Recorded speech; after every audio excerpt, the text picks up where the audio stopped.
Hallelujah, praise the Lord. सभी भाई बहनों को परमेश्वर बहुत आशीष दे। हालेलुया। आज हम चलेंगे बाइबल ऑडियो वचन के पाठ 49 नंबर पे। हालेलुया। आइए हम लोग प्रार्थना करते छोटी सी। पवित्र आत्मा जी, हम प्रार्थना विनती करते हैं मेरे खुदा बाप इस वचन को हमें पढ़ने में सहायता करे, इस वचन का भेद हम पे प्रकट करे। मेरे पिता परमेश्वर, जितने लोग सुन रहे हैं पिता परमेश्वर, इन लोगों को भी इस वचन को समझने की सामर्थ्य पिता परमेश्वर, किसी रीति से कोई दुष्ट इस वचन को चुरा न पाए। इस वचन के ऊपर चलने में, मनन करने में उन्हें सहायता करे प्रभु यीशु के नाम से। सभी लोगों ने आमीन। हालेलुया।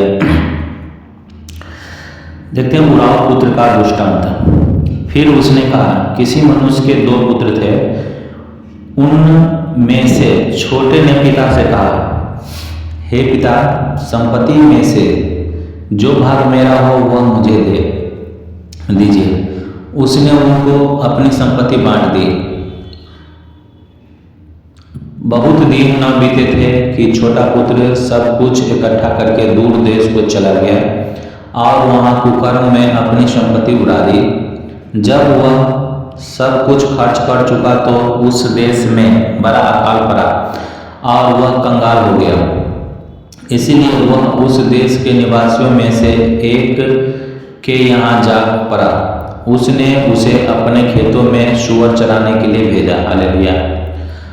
और वह चराता था कि उन फलियों से जिन्हें सूअर खाते थे अपना पेट भरे, और उसे कोई कुछ नहीं देता था। जब वह अपने आपे में आया तब कहने लगा, मेरे पिता के कितने ही मजदूर को भोजन से अधिक रोटी मिलती थी और मैं यहाँ भूखे मर रहा हूँ। मैं अब उठकर अपने पिता के पास जाऊँगा और उससे कहूँगा कि पिताजी, मैंने स्वर्ग के विरोध में और तेरी दृष्टि में पाप किया है। अब इस योग नहीं रहा कि तेरा पुत्र कहलाऊं। मुझे अपने एक मजदूर के समान रख ले। हालेलुया। वचन बताते हैं कि एक प्रभु यीशु मसीह उन लोगों को दृष्टांत में बता रहे थे कि उराव पुत्र के बारे में वो दृष्टांत दे रहे थे। और उन्होंने कहा कि एक पिता के 2 पुत्र थे। उसमें से एक पुत्र ने, वो छोटे वाले पुत्र ने उसे कहा कि हमें हमारी जो संपत्ति होगी, जो हम दोनों भाई में से जो संपत्ति होगी, उस दोनों में से आधा आधा करके हमें बांट दीजिए। तो उनके पिताजी भला मनुष्य थे और वो क्या किए कि दोनों को संपत्ति को बांट दिए। तो छोटा वाला क्या किया कि अपना संपत्ति को लेकर के जो है आईएसी किए और बहुत तरह के आईएसी किए होंगे। आईएसी करने के बाद जो है वो दारू भी पिए होंगे, कोठे पे भी गए होंगे और नाच वगैरह भी देखे होंगे। सब कुछ यानी कि हर एक प्रकार के कुकर्म वो किए होंगे। उसके बाद कुकर्म करने के बाद क्या हुआ कि उनका पैसा पूरा खत्म हो गया। बाहर जाकर पूरा पैसा उसका खत्म हो गया। खत्म होने के बाद जो है किसी के यहाँ वो नौकरी करने के लिए गया। नौकरी करने के लिए गया तो वो नौकर पे रखा उसको। अब बोला कि तू मेरा सूअर को चरा, और सूअर को चरा रहा था तो उसको खाने के लिए उसी में से, सूअर के खाने में से जो खाना बचेगा वही को खाता और उसके बाद उसे कुछ नहीं मिलता। हालेलुया।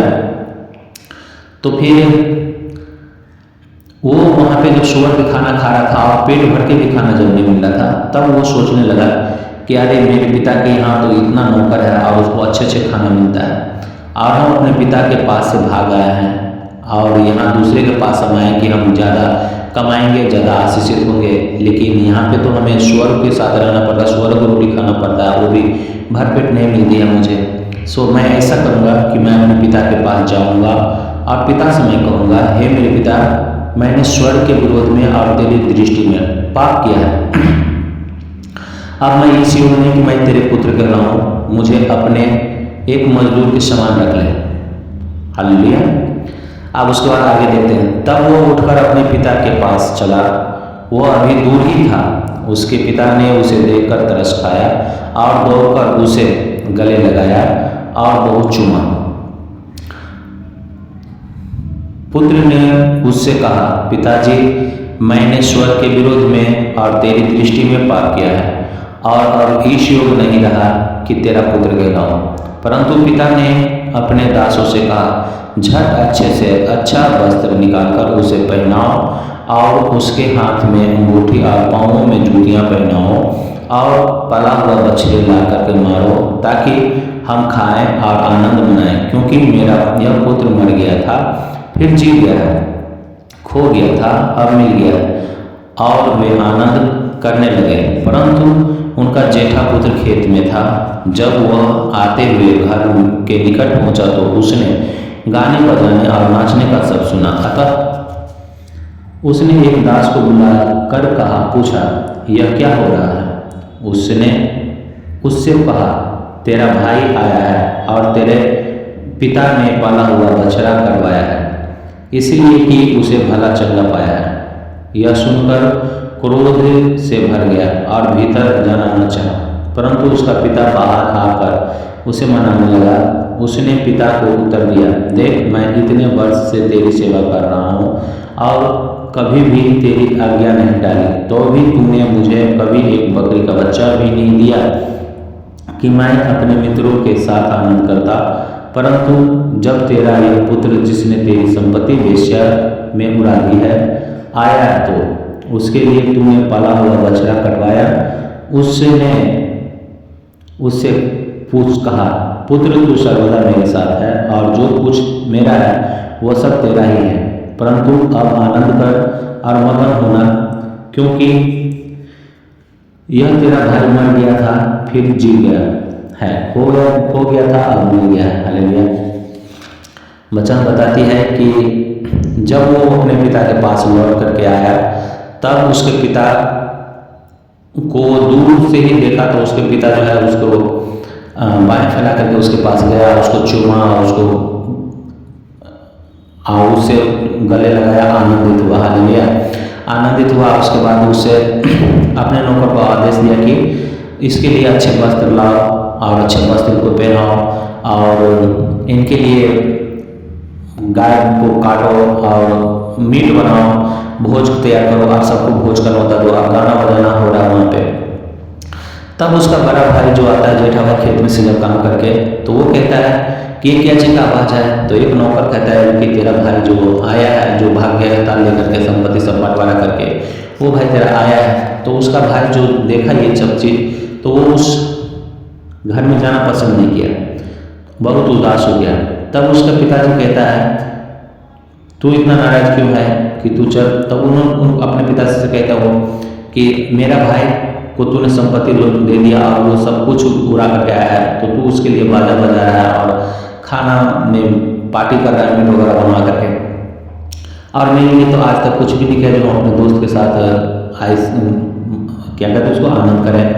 तब उन्होंने कहा, हे पुत्र, जो कुछ मेरा है वो तो सब तेरा ही है, लेकिन ये तेरा भाई खो गया था अब मिल गया है, तेरा भाई मर गया था वो अब जिंदा हो गया है, सो तू इससे आनंद कर कि तेरा भाई मिल गया। हालेलुया। तो वचन का कहने का मतलब ये हुआ, सारे वचन के कहने का मतलब और अर्थ ये हुआ कि हम लोग भी जब यीशु मसीह को नहीं जानते थे, हालांकि परमेश्वर के वचन कहती है कि हमारे नाम जीवन की पुस्तक में सृष्टि की उत्पत्ति से होने से पहले ही लिख दिया गया था। अब हम लोग पैदा भी नहीं होते बल्कि हमारे पुरखाओं भी पैदा नहीं हुआ था, तभी हमारे जीवन की पुस्तक में नाम लिखा गए थे। लेकिन हम क्या किए थे? हम चुने हुए थे, लेकिन हम क्या हुआ कि हम खो गए थे। कहाँ खो गए थे? कहाँ आईएससी में चले गए थे? मूर्ति पूजा में चले गए थे। पेड़ को हम अपना देवता मानने लगे थे, कोई आकाश का पक्षी को हम अपना देवता मानने लगे थे, जल का कोई जंतु को हम अपना देवता मानने लगे थे, पत्थर को हम अपना देवता मानने लगे थे, और सूरज को, चंद्रमा को हम अपना देवता मानने लगे थे, ग्रहों को हम अपना देवता मानने लगे थे। लेकिन जिस परमेश्वर ने इस सारे वस्तु को बनाया उसको हम छोड़ दिए हुए थे। हालेलुया। उनको हम छोड़ दिए हुए थे, और जिसके कारण से क्या हुआ कि हमें परेशानी नहीं हुई।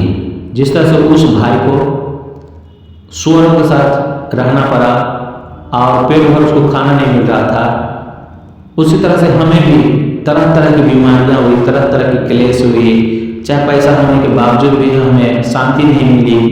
तो ये सब क्या हुआ कि हमें आईएससी में सब कुछ हम उड़ा दिए हुए थे, सारे के सारे आईएससी में हम जो अपनी आशीष को उड़ा दिए हुए थे। बेविचारी में, नशा में, चुगली में, गाली गलौज में, ये सब मारपीट में, चोरी चमारी में, सब हम अपने आशीष को लुटा दिए थे। जिस तरह से वो धन को लुटा दिया था, हम लोग अपने आशीष को लुटा दिए थे और हम अपने ऊपर श्राप ले लिए थे। और उसके बाद वो जिस तरह से कहता है कि हमने अपने पिता के पास जाकर कहूँगा कि हम तेरे विरुद्ध ईश्वर के विरुद्ध पाप किया है, उसी तरह से जब हम लोग भी आते हैं प्रभु यीशु मसीह के पास में, अब यीशु मसीह के बारे में मुझे पता चलता है कि वो चंगा करने वाला परमेश्वर हमारी समस्या को समाधान करेगा, वो तो किया तो मेरा भी करेगा। तो जब हम लोग प्रभु यीशु मसीह के पास में आते हैं तो हम कहते हैं कि हे मेरे प्रभु, हमने बहुत सारे पाप किया, हमने बहुत सारे बुराई की, मैंने बहुत सारे अपने आंखों से, अपने दिलों से, अपने शरीरों से, अपने हाथों से, अपनी इच्छाओं से हमने पाप किया, मेरे पापों को क्षमा कर। हम विश्वास करते प्रभु यीशु मसीह आप हमारे पापों को क्षमा करेंगे। हम विश्वास करते प्रभु यीशु मसीह हमारे लिए आप क्रूस पे कुर्बान हुए। तो प्रभु यीशु मसीह क्या हुआ, जब प्रभु यीशु मसीह के ऊपर आप विश्वास लाएं तो आप सारे पापों से, सारे अधर्मों से आप मुक्त हो गए। आप कहीं भी आप बैठे रहेंगे, कहीं भी आप रहेंगे, घर में हो चाहे दरवाजे पे हो, चाहे पीछे बारी में हो, या ट्रेन में हो, हवाई जहाज में हो, या टॉयलेट बाथरूम में, कहीं भी बैठ के आप कहेंगे प्रभु यीशु मसीह हमारे उद्धार करता। हम विश्वास करते हैं हम पापी थे, आप हमारे लिए मारे गए, गाड़े गए, आप मुर्दे में से तीसरे दिन जीवित उठे। हम आपको अपना उद्धार करता, हम अपना मुक्तिदाता, हम आपको स्वीकार करते हैं। हम विश्वास करते हैं आप हमें अनंत जीवन दिए, हमारे आपके लहू से हमारे पाप धुल गए। बस आप इतना बोलेंगे और आपका जो है सारे के सारे पाप धुल गए और आप आशीषित हो गए और आप अनंत जीवन के वारिस भी हो गए। जिस तरह से वो अपने पिता से कहा कि उन्होंने स्वर्ग के विरोध और आपके विरोध पाप किया, उसी तरह से आप ये कहें तो आपका भी पाप क्षमा हो गया। जब जिस तरह से उसके पिता बाहें फैला कर उसको गले लगाए, उसको चूमा, उसी तरह से जब आप ये बोलते हैं तो स्वर्ग में आनंद होती है, स्वर्गदूत लोग आनंद करते हैं। तो सेम हो रही है, वो शारीरिक रूप में है और हम लोग अभी आत्मिक रूप में आ गए हैं। जब से प्रभु यीशु मसीह आत्मा है तो हम लोग भी आत्मा में आ गए, हालेलुया। तो आत्मिक रूप से वो हमें स्वर्ग में आवा तो स्वर्गदूत लोग आनंद मनाते हैं। उसके बाद फिर आगे हम देखते हैं क्या कि उसके भाई गुस्सा होते हैं। आनंद मनाने को वहाँ पे जिस तरह से यहाँ पे मीट मछली शरीर रूप में खाए, वहाँ पे भी बहुत सारे आनंद होते हैं। हालेलुया हालेलुया परमेश्वर के कोई भी पापी जो मन फिराता है तो वहाँ पे आनंद होता है, वचन कहती है। तो उसके बाद उसका भाई के बारे में बताता है कि उसका भाई गुस्सा हो गया। तो उसका भाई गुस्सा हो गया और उस घर में जाना नहीं पसंद किया। उसने कहा कि मैंने ये काज नहीं किया, फिर भी आपने मेरे लिए कभी आनंद मनाने के लिए बचकर नहीं कटवाया कि हम आनंद मनवाते, लेकिन ये सारी चीज़ उड़ा गए तो आप इसके लिए आनंद मनाते हैं। तब वहाँ जो मनुष्य उस पिता कहता है कि तेरे भाई जो खो गया था वो मिल गया और तेरा भाई जो मर गया था वो जीवित हो उठा। तो वहाँ पे आत्मिक रूप में जब हम देखेंगे तो जब हम लोग भी हमसे भी जो संत सेवक जो दाऊद, अब्राहम, याकूब, इसहाक, ये लोग जो पूरा पवित्रता में जो चलते थे, संपूर्ण रूप से पवित्रता में चलते थे, कभी नशा नहीं करते थे, कभी किसी को कोई छल नहीं करते थे, हालेलुया। तो वो बोलेंगे, हो सकता है चाहे एक दोस्त होगा, एक दोस्त बोलेगा कि हम तुमको चर्च कर ले चलते हैं, तुम चर्च चलो, और हम लोग बोलेंगे कि नहीं हम चर्च नहीं जाएंगे, और वो लोग पवित्रता में चलता होगा मेरा दोस्त और चाहे किसी का दोस्त, और वो लोग उसका दोस्त लोग दारू पीता होगा, वो मानता नहीं, उसके बाद बेविचारी होता नहीं मानता होगा उसके बाद। तो उस कंडीशन में क्या होगा कि यहाँ पे अगर हम देखते हैं तो यहाँ पे देखते हैं कि हम लोग भी जब यीशु मसीह को स्वीकार कर लिए, लेकिन हम अपने चेलों को, अपने दोस्त को, अपने भाई को, अपने अड़ोसी पड़ोसी को बोलते हैं चलो यीशु मसीह के पास, वो नहीं जाता है। लेकिन वो हमारे कई साल बाद, जैसे मान लीजिए कि 20 साल 10 साल बाद वो किसी कारण से वो परेशानी में पड़ा, तब यीशु मसीह को स्वीकार किया होगा तो वो भी स्वर्ग जाएगा। लास्ट वचन कहती है कि लांतों तक कोई अगर प्रभु यीशु मसीह को उद्धार करता मान ले तो उनकी पाप क्षमा होगी और वो स्वर्ग जाएगा। तो लास्टों में जो मन फिराया होगा, और वो जब स्वर्ग में देखेगा तो बहुत सारे पवित्र लोग होंगे जो पहले मर गए होंगे, तो वो कहेंगे हे परमेश्वर, हम इसको तो बोले थे कि तू दारू मत पी, तू ऐसे काम को कर्म नहीं कर, लेकिन ये तो सारे चीज़ किया लेकिन हम नहीं किए थे, तो पर भी तो इसको स्वर्ग में लिया है, मेरे को भी स्वर्ग में लिया है, तो इससे ज़्यादा मुझे पोस्ट दे, ज़्यादा मुझे औहदा दे। लेकिन वहाँ पे वो कहे परमेश्वर उसको कहेंगे कि नहीं, ये तेरा भाई है, ये मर गया था और अब जिंदा है, ये खो गया था अब ये मिल गया, हालेलुया। तो इस शारीरिक रूप में वचन बताई गई है और आत्मिक रूप में भी हम आपको बताएं कि आत्मिक रूप में भी हमारे लिए वहाँ पे आनंद होंगे, और हमसे पहले जो मर गए होंगे पवित्रता में, संपूर्ण पवित्रता में, वो लोग ऐसा बोलेंगे कि ये लोग तो हम बोले थे इसको दारू मत पियो, ये मत करो, वो मत करो, लेकिन ये किया था, और बाद में मन फिराया तो ये कैसे स्वर्ग में आ गया? हम पहले से मन फिराया, हम लोग दारू नहीं पीते, तो पर हम स्वर्ग में हमको ज़्यादा पौधा दीजिए, हमको ज़्यादा पोस्ट करिए, तो परमेश्वर बोलेंगे नहीं ये तेरा भाई ही है। हालेलुया। तो पक्षपात परमेश्वर नहीं करेंगे तो हम लोग को भी नहीं करना चाहिए। हालेलुया।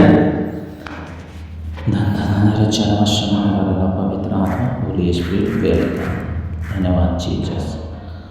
आइए हम लोग इस जगह पे ऑडियो बाइबल वचन को समाप्त करते हैं और नेक्स्ट डे हम ऑडियो बाइबल वचन के पाठ 50 में चलेंगे। हालेलुया। परमेश्वर इस वचन के द्वारा सबको आशीष करें और हर एक जन जिस तरह से वो उराव पुत्र के जैसा वो पुत्र सारी संपत्ति को लुटा लिया, उसी तरह से हम लोग आत्मिक संपत्ति को न लुटाने पाए, पिता परमेश्वर की आत्मिक संपत्ति को इकट्ठे करने पाए, स्वर्ग की संपत्ति को इकट्ठे करने पाए, ताकि स्वर्ग राज्य में हमारे लिए भी आनंद मनाया जाए यीशु मसीह के नाम से। और जीवन की पुस्तक में हम पापियों को भी नाम लिखा जाए यीशु के नाम से, और अनंत जीवन का वारिस बने यीशु के नाम से। सभी लोग बोलेंगे आमीन। हालेलुया। God bless you. और परमेश्वर सबको आशीष करे यीशु के नाम से। हालेलुया।